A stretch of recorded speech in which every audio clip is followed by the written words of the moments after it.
Quest Foundation presents Ma Swamini Prerna, January-February 2024. Quest Foundation Prakashit Ma Swamini Prerna. The theme of the magazine is क्रोध नु जटिल विश्व, क्रोध की जटिल दुनिया, the complex world of anger. Mindful Sovereignty, Understanding Anger by Manish, Shah.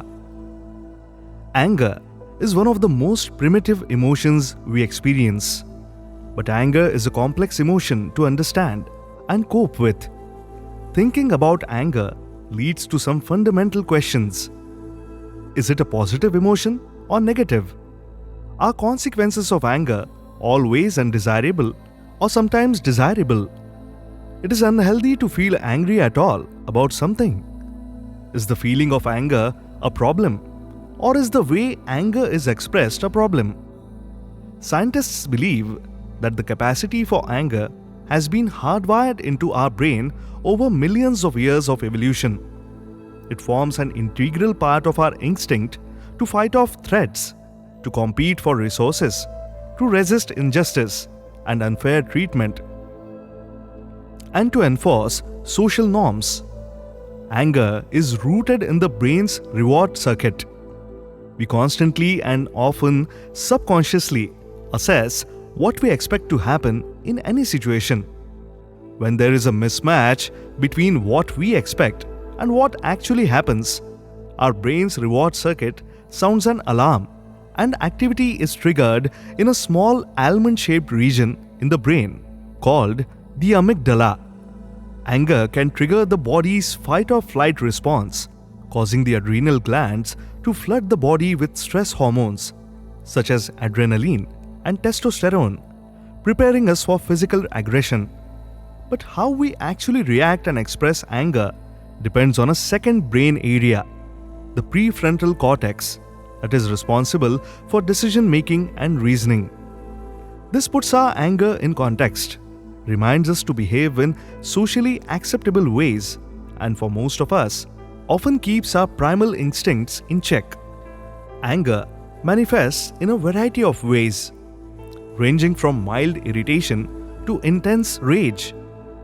The intensity and expression of anger are influenced by various factors, including personal experiences, cultural norms, and individual coping mechanisms. Like any other emotion, anger can be triggered by several factors. A quote from Benjamin Franklin appropriately sums up how one should view anger. Anger is never without a reason, but seldom with a good one. What is important to understand is that one can't control external factors that may act as triggers, but one can only control one's response to these triggers. Anger can drive terrible acts and behaviors with destructive consequences, but it can also drive one to do good. Anger does not have to always end with a negative outcome. It can have positive outcomes too. It plays out in both healthy and dangerous ways. It drives athletes, philanthropists, and protesters, as well as killers and abusers. We usually focus on the bad behaviors that come with anger, such as losing temper, bullying, or being heavily critical or sarcastic.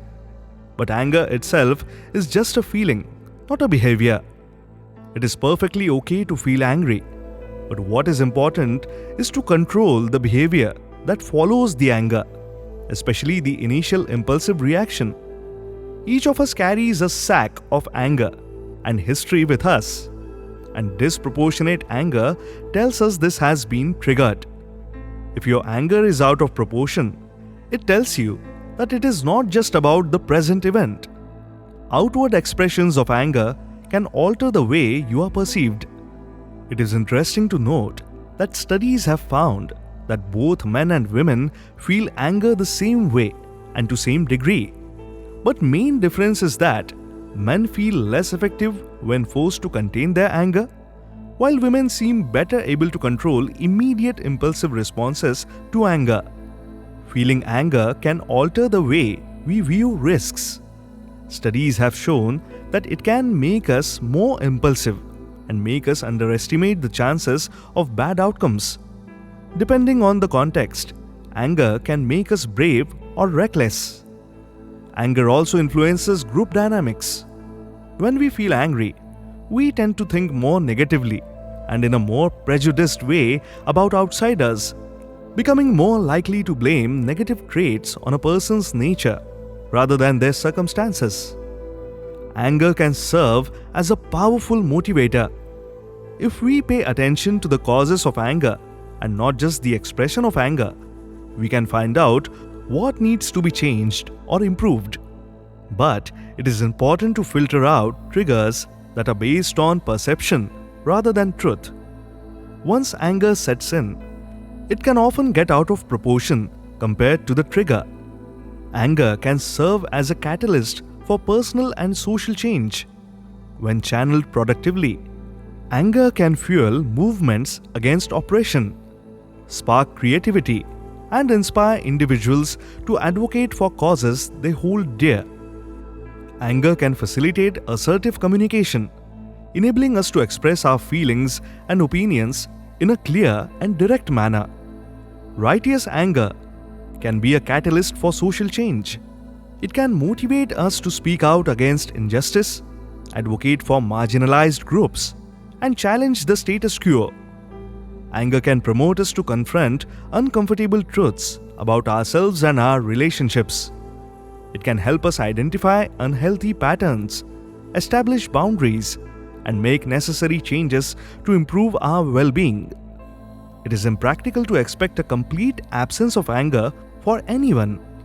It is critical to acknowledge this fact and then understand how to control our behavior while angry. This needs situational awareness. Controlling emotions and behaviors can be accomplished by mindfulness, but sometimes it requires help from others, including professionals. Love the vibe? Explore such interesting podcasts at www.questfoundation.org.in.